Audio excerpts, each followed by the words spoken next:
Major সিনা M Rashed মৃত্যুর আগে বলেছিল আমাকে একটু পানি দেন। পানির পরিবর্তে তার গলাতে হাঁটু দিয়ে চেপে ধরে তার মৃত্যু নিশ্চিত করা হয়েছে। আমরা অবশ্যই সরকারের কাছে আবেদন জানাবো যত দ্রুত সম্ভব এই তারা যদি আপিল করে, এখনও আপিল করেছে কিনা আমরা জানি না, কারণ তাদের 30 দিন সময় রয়েছে।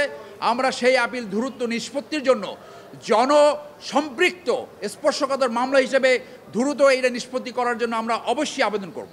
আমরা এপিলে যাব না, কারণ আমরা এই শাস্তি এনহ্যান্সমেন্টের জন্য হাইকোর্ট ডিভিশনে আবেদন করিনি। আমরা এখন পর্যন্ত সন্তুষ্ট শুধু এসপি মাসুদ বাদে। সেই সময় আপনি জানেন আমেরিকাতে একজন কালো লোক, ওনার নামটা ছিল কি ডোনাল্ড অথবা রিচার্ড, এরকম নামটা সঠিক মনে আসতেছে না, তাকে সাদা পুলিশরা হাঁটু দিয়ে চেপে ধরে তাকে হত্যা করেছিল। সেও তখনও বলেছিল যে আমি শ্বাস করতে পারি না। এবং এরপরে আমেরিকাতে একটা স্লোগান আসছিল, ব্ল্যাক লাইভস ম্যাটার। আমাদের এখানে একজন পুলিশ অফিসার তার দেশের নাগরিক এবং তার পরিচয় দেওয়ার পরেও তাকে এইভাবে পয়েন্ট ব্ল্যাঙ্ক হত্যা করতে পারে, এর চেয়ে জঘন্যতম ঘটনা আর ঘটতে পারে না। মেজর সিনা এম রাশেদ মৃত্যুর আগে বলেছিল আমাকে একটু পানি দেন। পানির পরিবর্তে তার গলাতে হাঁটু দিয়ে চেপে ধরে তার মৃত্যু নিশ্চিত করা হয়েছে। আইনের একটি বিধান রয়েছে, আমার লাইফ নিয়ে আপনি আমাকে আমার লাইফ নিয়েছেন, আমার জীবন নিয়ে আমাকে বেঁচে থাকতে দেননি, আপনি আপনার জীবন নিয়ে বেঁচে থাকতে পারবেন না। সিম্পল ল। আমার লাইফ আপনি নিয়েছেন, আপনার লাইফ নিয়ে আপনি এনজয় করতে পারবেন না। বাত ব্যথা, প্যারালাইসিস কিংবা আর্থ্রাইটিস, আধুনিক ফিজিওথেরাপি ও পুনর্বাসন চিকিৎসায় নির্ভরযোগ্য নাম ডিপিআরসি। অতএব এই রায়ের, এই বিচারের কার্যকরিতাই এখন আমরা চাই। এসপি মাসুদ যদি তার মিনিমাম দায়িত্ব পালন করত, আপনারা জানেন সুপারিনটেন্ডেন্ট অফ পুলিশ, তার দায়িত্ব হয়েছে সুপারভাইজিং রোল, যাতে তার নিয়ন্ত্রণাধীন ওসিরা আইন অনুযায়ী কাজ করে, সেইটি তাদের দায়িত্ব।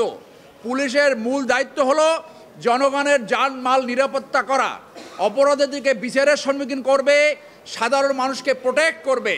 বাংলাদেশের একজন নাগরিক সে ট্যুরিজম করতে যাবে, যেখানে খুশি সেখানে যাবে, এটা তার ফ্রিডম অফ মুভমেন্ট। আপনার দায়িত্ব হলো, পুলিশের দায়িত্ব হলো আপনি তাকে সুরক্ষা করবেন। আপনারা যেখানে দাঁড়িয়েছেন, আপনি বেড়াতে যাবেন, আপনার পরিবার নিয়ে যাবেন, পুলিশ যদি দেখে আপনি বিপদে পড়ছেন, পুলিশ যে আপনাকে রক্ষা করবে, আপনি যাতে ভ্রমণ করতে পারেন সেইটা নিশ্চিত করবে। সেইখানে জনগণের টাকায় ইউনিফর্ম পরা, জনগণের টাকায় অস্ত্র আপনি বাংলাদেশের একজন নাগরিকের বিরুদ্ধে ব্যবহার করবেন, সেইখানে এসপি মাসুদ অত্যন্ত নেগলিজেন্ট এবং এই খুনের অংশের জন্য সেও দায়ী। যেহেতু আইনের একটি ব্যত্যয় ঘটে গেছে, আপনার কোনো অপরাধ কখনো কখনো সমঝোতা হতে পারে না।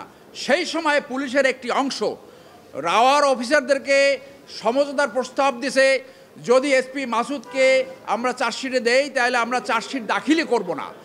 সেই পরিস্থিতিতে এই ধরনের একটা সমঝোতা, সেটাও আনলফুল, সেটাও বেআইনি। অতএব যারা এই ধরনের সমঝোতা করেছে এবং সমঝোতার জন্য চাপ সৃষ্টি করেছে, এসপি মাসুদকে যারা এই অভিযোগপত্রে আনতে বাধা দিয়েছে এবং তার উপরে আরও 2 জন সুপারভাইজিং অফিসার ছিল, ডিআইজি চিটাগং রেঞ্জ এবং আইজিপি। আপনাদের স্মরণে আছে, আইজিপি ফোন করে এসপি মাসুদকে বলেছিল, দেখো তো মাদক টাদক পাওয়া যায় কি না, অর্থাৎ তাকে মাদক মামলায় জড়াও। এইভাবে পুলিশের একটা অংশ সেই সময় চলেছে। অতএব আমরা চাই, রাষ্ট্রের হাত অনেক লম্বা, আইনের হাত অনেক লম্বা। এই এসপি মাসুদ সহ সুপারভাইজিংয়ে যারা ব্যর্থ হয়েছে, যারা এই জীবন রক্ষা করতে ব্যর্থ হয়েছে, তাদেরও কোনো না কোনোভাবে আইনের আওতায় অবশ্যই আনতে হবে। না হলে আজকে এই মেজর সিনার মামলার বিচার আমরা এইখানে আলোচনা করছি, কালকে আরেকজন এরকম হত্যাকাণ্ডের শিকার হবে, পরশুদিন আরেকজন শিকার হবে। রাষ্ট্র এটাকে অ্যাফোর্ড করতে পারে না, রাষ্ট্র এটাকে অ্যালাউ করতে পারে না। অতএব যারাই অন্যায় করেছে প্রত্যেকেই বিচারের সম্মুখীন করতে হবে।